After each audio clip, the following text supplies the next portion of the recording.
Hi hello ನಮಸ್ಕಾರ. ನೀತಿ ಲಾಗ್ಸ್ಗೆ ನಿಮಗೆಲ್ಲ ಪ್ರೀತಿಯ ಸ್ವಾಗತ.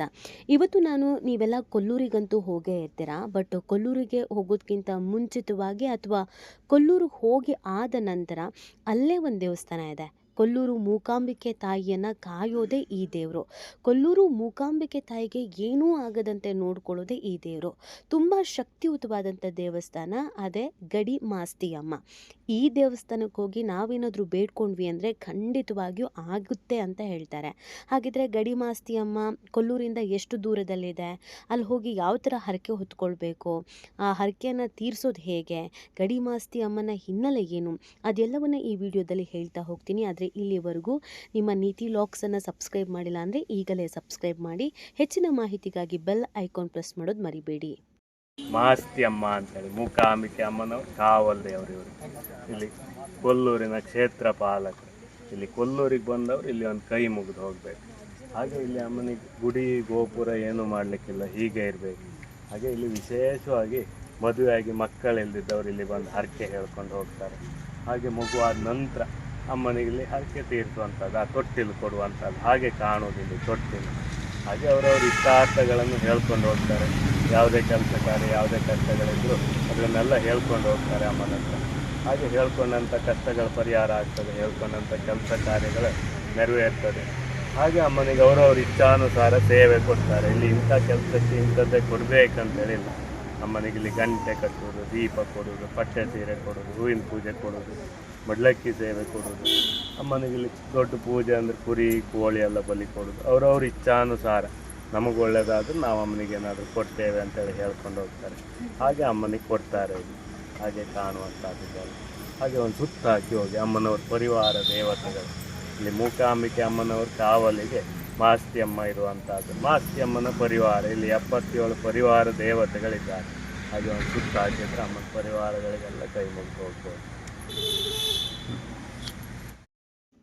ಕೇಳಿಸ್ಕೊಂಡ್ರಲ್ಲ ಅಲ್ಲಿನ ಅರ್ಚಕರ ಮಾತನ್ನ. ಹೌದು, ನೀವು ಕುಂದಾಪುರದಿಂದ ಬರ್ತೀರಾ ಅಂತಂದರೆ ಒಂದು 40-45 ಕಿಲೋಮೀಟ್ರು ಆಗತ್ತೆ. ನಿಮಗೆ ಈ ಗಡಿ ಮಾಸ್ತಿಯಮ್ಮ ದೇವಸ್ಥಾನ ಕೊಲ್ಲೂರು ಮೂಕಾಂಬಿಕೆಯ ಕೆಲವು ದೂರದಲ್ಲಿರೋದು. 1 ಕಿಲೋಮೀಟ್ರು 1.5 ಕಿಲೋಮೀಟರ್ ಆಗತ್ತೆ. ನಿಮಗೆ ಆನ್ ದಿ ವೇ ಹೋಗ್ಬೇಕಾದ್ರೆ ರೋಡಲ್ಲಿ ಈ ದೇವಸ್ಥಾನ ಸಿಗುತ್ತೆ. ನನಗೂ ಕೂಡ ಈ ದೇವಸ್ಥಾನದ ಬಗ್ಗೆ ಗೊತ್ತಿರಲಿಲ್ಲ. ನಾನು ಯಾವತ್ತೂ ಕೇಳೂ ಇರಲಿಲ್ಲ, ಯಾವತ್ತೂ ನೋಡೂ ಇರಲಿಲ್ಲ. ಈ ಹಿಂದೆ ಫ್ಯಾಮಿಲಿ ಜೊತೆಗೆ ಹೋದಾಗ ನಾವು ಬೈ ರೋಡು ಕೊಲ್ಲೂರಿಂದ ಕುಂದಾಪುರದ ಕಡೆಗೆ ಹೋಗ್ಬೇಕಾದ್ರೆ ನಮಗೆ ಇದಕ್ಕಿದ್ದಂಗೆ ಸಡನ್ನಾಗಿ ಈ ದೇವಸ್ಥಾನ ಕಾಣುತ್ತೆ. ನಾವು ನೋಡ್ತಾ ಇದ್ದಂಗೆ ನನಗೆ ಏನೋ ಒಂಥರ ಇಲ್ಲಿಗೆ ಹೋಗಬೇಕು ಅಂತ ಅನಿಸ್ತು. ಹೋಗೋಣ ಅಂತ ಹೇಳಿ ಇಮಿಡಿಯೇಟಾಗಿ ನಾವು ಕಾರ್ ನಿಲ್ಲಿಸಿ ಈ ದೇವಸ್ಥಾನಕ್ಕೆ ರೋಡ್ ಕ್ರಾಸ್ ಮಾಡ್ಕೊಂಡು ಹೋದ್ವಿ. ಆಲ್ರೆಡಿ ಅಲ್ಲಿ ತುಂಬ ವೆಹಿಕಲ್ಸ್ಗಳು ನಿಂತಿದೆ. ಹಾಗಾಗಿ ಇದ್ಯಾವುದು ಶಕ್ತಿಯುತ ದೇವಸ್ಥಾನ ಅನ್ನೋದಂತೂ ಅರ್ಥ ಆಯಿತು. ಅದಕ್ಕೆ ಅಲ್ಲಿಗೆ ಅಂತ ಹೋದಾಗ ಅಲ್ಲಿ ಹೋದ್ಮೇಲೆ ಅದ್ರ ಬಗ್ಗೆ ತಿಳ್ಕೊಂಡ್ಲೇಬೇಕು ಅಂತ ಅನಿಸುತ್ತೆ ಅಲ್ವಾ. ಅಲ್ಲಿರೋ ಅರ್ಚಕರನ್ನು ಮಾತಾಡಿಸಿದ್ವಿ. ಅಲ್ಲಿ ಬಂದಿರೋ ಜನರು ಹತ್ರ ಎಲ್ಲ ಕೇಳಿದಾಗ ಒಂದಂತೂ ಅರ್ಥ ಆಯಿತು, ಇದು ಕೊಲ್ಲೂರು ಮೂಕಾಂಬಿಕೆ ತಾಯಿಗೆ ಎಷ್ಟು ಶಕ್ತಿ ಇದೆಯೋ ಅಷ್ಟೇ ಶಕ್ತಿ ಇರುವಂಥ ದೇವಸ್ಥಾನ ಅನ್ನೋದು ಗೊತ್ತಾಯಿತು. ಇದು ಯಾವುದೇ ದೇವಸ್ಥಾನ ಆಗಿರಲಿ ಅಂದರೆ ನಿಮಗೆ ಕಳಸ ಅಥವಾ ಈ ಕೊಠಡಿ ಥರ ಯಾವುದೂ ಇಲ್ಲ. ಇದು ಕಾಡಿನ ಮಧ್ಯದಲ್ಲಿ ಇರೋದ್ರಿಂದ ಇದನ್ನು ವನದೇವತೆ ಅಂತ ಕೂಡ ಇಲ್ಲಿ ಕರೀತಾರೆ. ವನದ ಮಧ್ಯದಲ್ಲಿ ಇರೋದು. ಇಲ್ಲಿ ನೆಲೆಸಿರೋದು ಗಡಿ ಮಾಸ್ತಿಯಮ್ಮ ಮತ್ತು ಅದರ ಜೊತೆಗೆ ವನದುರ್ಗೆ ಮತ್ತು ಗಂಗಾದೇವಿ ಕೂಡ ಇಲ್ಲಿ ನೆಲೆಸಿರಲಾಗಿದೆ. ಬಹು ವರ್ಷಗಳ ಇತಿಹಾಸವೇ ಇದೆ. ಸಾವಿರಾರು ವರ್ಷಗಳ ಇತಿಹಾಸ ಇದೆ. ತುಂಬ ಹಳೆ ದೇವಸ್ಥಾನ ಇದು. ಇಲ್ಲಿ ಹರಕೆ ಮಾಡಿಕೊಂಡ್ರೆ ಏನು ಬೇಕಾದರೂ ಆಗತ್ತೆ. ಅಂದರೆ ಪ್ರಮುಖವಾಗಿ ಈ ಜಾಗಕ್ಕೆ ಕೇರಳದಿಂದ ಅತಿ ಹೆಚ್ಚು ಸಂಖ್ಯೆಯಲ್ಲಿ ಜನ ಬರ್ತಾರೆ ಅಂತ ಹೇಳ್ತಾರೆ. ಇದು ಓಪನ್ ಆಗಿರೋ ದೇವಸ್ಥಾನ. ಇಲ್ಲಿ ಹೇಗೆ ಅಂತಂದರೆ ಮದುವೆ ಆಗಿ ಬಹು ವರ್ಷ ಆಗಿದೆ, ಮಕ್ಕಳಾಗಿಲ್ಲ ಅಂತಂದರೆ ತೊಟ್ಟಿಲು ಕಟ್ತೀವಿ ಅಂತ ಕೇಳ್ಕೊಳ್ಳೋದು. ನಮಗೆ ಜಾಬ್ ಸಿಗ್ತಾ ಇಲ್ಲ ಅಂತಂದರೆ ಅದಕ್ಕೂ ತೊಟ್ಲು ಕಟ್ಟಬಹುದು. ಹಾಗೆಯೇ ಬಳೆ ಅರ್ಪಿಸೋದು. ಅದರ ಜೊತೆಗೆ ಇಲ್ಲಿ ಇನ್ನೂ ಅನೇಕ ಬೇಡಿಕೆಗಳನ್ನು ಇಟ್ಟು ನಾನಾ ರೀತಿಯಾಗಿ ನಾವು ಹರಕೆಯನ್ನು ತೀರಿಸ್ಬೋದು. ಇಲ್ಲಿನ ಮೂಲ ಪ್ರಸಾದ ಏನು ಅಂತಂದರೆ ತಾಯಿಯ ಕಾಲ್ಭಾಗದಲ್ಲಿ ಇರೋದು, ಅಂದರೆ ಪಾದದ ಬಳಿ ಇರುವಂಥ ಮಣ್ಣನ್ನು ಇಲ್ಲಿ ಪ್ರಸಾದ ಆಗಿ ತೆಗೆದುಕೊಡ್ತಾರೆ. ಆ ಮಣ್ಣು ಎಷ್ಟು ಶ್ರೇಷ್ಠ ಅಂತಂದರೆ ಅಲ್ಲಿ ಕೂಡ ಆ ಮಣ್ಣನ್ನು ನಾವು ತೆಗೆದುಕೊಂಡು ಮನೆಗೆ ಬಂದು ಮನೇಲಿ ದೇವರು ಮನೆ ಒಳಗಡೆ ಇಟ್ಕೊಂಡು ಪ್ರತಿನಿತ್ಯ ಪೂಜೆ ಮಾಡ್ಬೋದು. ಅದನ್ನು ಹೆಣ್ಮಕ್ಳು ಸೇವನೆ ಮಾಡೋದ್ರಿಂದ ಮಕ್ಕಳ ಆಗತ್ತೆ ಅಂತ ಹೇಳ್ತಾರೆ. ಅದ್ರ ಜೊತೆಗೆ ನಾವೆಲ್ಲಾದರೂ ಹೋಗಬೇಕಾದ್ರೆ ಆ ಮಣ್ಣನ್ನು ನಾವು ಕುಂಕುಮ ಥರ ಹಚ್ಕೊಂಡು ಹೋಯ್ತು ಅಂತಂದರೆ ನಾವು ಹೋಗೋ ಕೆಲಸ 100% ಆಗುತ್ತೆ ಅಂತ ಹೇಳ್ತಾರೆ. ಈ ದೇವಸ್ಥಾನದ ಒಂದು ಸತಿ ಕತೆ ನೋಡ್ಬಿಡೋದಾದರೆ, ಈ ಹಿಂದೆ ಎಲ್ಲ ಸತಿ ಸಹಗಮನ ಪದ್ಧತಿ ಇತ್ತು. ಅಂದರೆ ಗಂಡ ತೀರ್ ಹೋಗಿದ ನಂತರ ಹೆಂಡತಿನೂ ಕೂಡ ಚಿತೆಗೆ ಹಾರಿ ಸಾವನ್ನಪ್ಪೋದು. ಅದೇ ರೀತಿ ಮಾಸ್ತಿಯಮ್ಮನೂ ಕೂಡ ತನ್ನ ಗಂಡ ಸಾವನ್ನಪ್ಪಿದಾಗ ಚಿತೆಗೆ ಹಾರಿ ಸಾವನ್ನಪ್ಪಿದ್ರಂತೆ. ಅದಾದಮೇಲೆ ಈ ಗ್ರಾಮದಲ್ಲಿ, ಈ ಊರಲ್ಲಿ ದುಷ್ಟಶಕ್ತಿಗಳ ಹಾವಳಿ ಹೆಚ್ಚಿತ್ತಂತೆ. ಆ ದುಷ್ಟಶಕ್ತಿಗಳ ಹಾವಳಿಯನ್ನು ತಡಿಬೇಕು, ಮಾಟ ಮಂತ್ರ ಅಥವಾ ಕೊಲ್ಲೂರು ಮೂಕಾಂಬಿಕೆಗೂ ಕೂಡ ಸಾಕಷ್ಟು ರೀತಿಯಾದಂಥ ಸಮಸ್ಯೆ ಬರ್ತಾ ಇತ್ತಂತೆ. ಅದೆಲ್ಲವನ್ನ ತಡಿಬೇಕು ಅಂತ ಈ ದೇವಿ ಇಲ್ಲಿಗೆ ಬಂದು ನಿಲ್ಲಿಸ್ತಾಳೆ. ಅಲ್ಲಿಂದ ಗಡಿ ಮಾಸ್ತಿಯಮ್ಮ ಅಂತಲೇ ಹೆಸರನ್ನು ಗಳಿಸಲಾಗತ್ತೆ. ಇವತ್ತಿಗೂ ಇಲ್ಲಿ ಯಾವುದೇ ವೆಹಿಕಲ್ಸ್ಗಳು ಓಡಾಡಿದ್ರು ಇಲ್ಲಿ ನಿಲ್ಲಿಸ್ಬಿಟ್ಟೇ ಹೋಗಬೇಕು.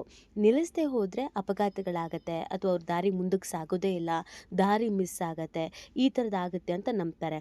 ಹಾಗಾಗಿ ಬಸ್ಗಳು ಕೂಡ ಇಲ್ಲಿ ನಿಲ್ಲಿಸುತ್ತೆ.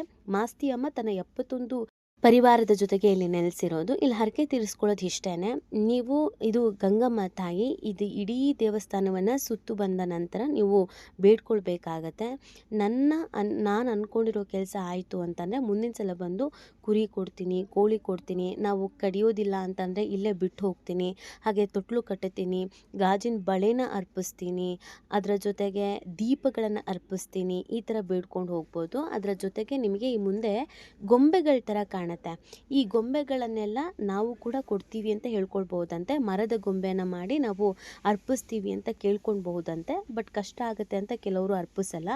ಇಲ್ಲಿ ಈಗ ಕಾಣಿಸುವಂತಹ ಗೊಂಬೆಗಳಿಗೆ ಏನಿದೆ, ಮುಂದಕ್ಕೆ ನಾನೆಲ್ಲ ಗೊಂಬೆನ ತೋರಿಸ್ತಾ ಹೋಗ್ತೀನಿ. ಇದೆಲ್ಲನೂ ಇಲ್ಲಿನ ಮೀನುಗಾರರು, ಅಂದರೆ ಈ ವರ್ಷ ಚೆನ್ನಾಗಾಗಲಿ, ಈ ವರ್ಷ ಏನೂ ಸಮಸ್ಯೆ ಆಗದೆ ಆಗಲಿ, ಮೀನುಗಾರಿಕೆ ಎಲ್ಲ ಚೆನ್ನಾಗಾಗಲಿ, ಈ ಥರದ್ದೆಲ್ಲ ಮಾಡಬೇಕು ಅಂತ ಈ ತಾಯಿ ಹತ್ರ ಬೇಡ್ಕೊಂಡು ಪ್ರತಿ ವರ್ಷವೂ ಒಂದೊಂದು ಗೊಂಬೆನ ಮರದಲ್ಲಿ ಮಾಡ್ಕೊಂಡು ಬಂದು ಈ ವಾಲ್ಗ ಮೇಳ ಇದನ್ನೆಲ್ಲ ಕರ್ಕೊಂಡು ಬಂದು ಅದ್ದೂರಿಯಾಗಿ ಆ ಗೊಂಬೆಗಳನ್ನು ಇಲ್ಲಿ ಕರ್ಕೊಂಡು ಬಂದು ಪೂಜಾ ಕಾರ್ಯ ಎಲ್ಲ ಆದಮೇಲೆ ಇಲ್ಲಿ ನಿಲ್ಲಿಸಿ ಹೋಗ್ತಾರಂತೆ. ಈ ಕಾರಣಕ್ಕಾಗಿ ಇಲ್ಲಿ ಗೊಂಬೆಗಳಿದೆ. ಇದು ಕೂಡ ಹಳೆ ಗೊಂಬೆಗಳಿದೆ. ಹೊಸ ಗೊಂಬೆಗಳನ್ನು ಕೂಡ ಮಾಡಿ ಒಪ್ಪಿಸ್ತಾರಂತೆ. ಈ ಥರ ಗೊಂಬೆ ಮಾಡಿ ಅರ್ಪಿಸೋದ್ರಿಂದ ನಾವೇನು ಅಂದ್ಕೊಂಡಿದ್ದೀವಿ ಅದೆಲ್ಲನೂ ಆಗುತ್ತೆ ಅನ್ನೋದನ್ನು ಇಲ್ಲಿ ಬಲವಾಗಿ ನಂಬಿಕೆ ಇಟ್ಕೊಳ್ಳಲಾಗಿದೆ. ಮತ್ತು ಇಲ್ಲಿ ದೇವಸ್ಥಾನ ಯಾಕಿಲ್ಲ ಅಂತ ಅಂದರೆ, ಮಾಸ್ತಿ ಅಮ್ಮಂಗೆ ದೇವಸ್ಥಾನ ಕಟ್ಟಬೇಕು ಅಂತಲೂ ಆಗಿತ್ತಂತೆ. ಬಟ್ ಮಾಸ್ತಿ ಅಮ್ಮ ಒಂದೇ ಒಂದು ದಿನದಲ್ಲಿ ನನಗೆ ಪೂರ್ತಿ ಕಂಪ್ಲೀಟಾಗಿ ದೇವಸ್ಥಾನ ಕಟ್ಟಬೇಕು, ಬೆಳಗ್ಗೆ 6 ಗಂಟೆಯಿಂದ ಸಂಜೆ 6 ಗಂಟೆ ಒಳಗೆ, ಸೂರ್ಯ ಉದಯ ಆದಲಿಂದ ಸೂರ್ಯ ಮುಳುಗೋ ಒಳಗಡೆ ನನಗೆ ದೇವಸ್ಥಾನ ಕಟ್ಟಬೇಕು, ಇಲ್ಲಾಂದರೆ ನನಗೆ ಕಟ್ಟಬಾರ್ದು ಅಂತ ಹೇಳಿದ್ಲಂತೆ. ಆ ಥರ ಕಟ್ಟೋದಕ್ಕೆ ಸಾಧ್ಯನೇ ಆಗೋದಿಲ್ಲ. ಒಂದು ದಿನದಲ್ಲಿ ಹೇಗೆ ಕಟ್ಟೋಕ್ಕೆ ಸಾಧ್ಯ ಆಗುತ್ತೆ? ಅದಕ್ಕೆ ಇಲ್ಲಿ ಯಾವುದೇ ಕಾರಣಕ್ಕೂ ದೇವಸ್ಥಾನ ಅನ್ನೋದು ಇಲ್ಲ ಅಂತೆ. ಮತ್ತು ತಾಯಿ ಅಷ್ಟೂ ದಿಕ್ಕುಗಳನ್ನು ನೋಡಬೇಕು, ಕೊಲ್ಲೂರು ತಾಯಿಗೆ ಏನೂ ಸಮಸ್ಯೆ ಆಗಬಾರ್ದು ಅಂತಂದರೆ ಯಾವುದೂ ಮುಚ್ಚೋ ಥರದಲ್ಲಿ ಇರಬಾರ್ದು, ಎಲ್ಲ ದಿಕ್ಕುಗಳನ್ನು ಆಕೆ ಕೂತಲ್ಲೇ ನೋಡಬೇಕು ಅಂತಲೂ ಕೂಡ ಇಲ್ಲಿ ಗೋಡೆಗಳನ್ನು ಕಟ್ಟಲಾಗಿಲ್ಲ ಅನ್ನೋದನ್ನು ಕೂಡ ಅಲ್ಲಿನ ಅರ್ಚಕರು ಮಾತಾಡುವಂಥ ಸಂದರ್ಭದಲ್ಲಿ ಹೇಳ್ತಾ ಇದ್ರು.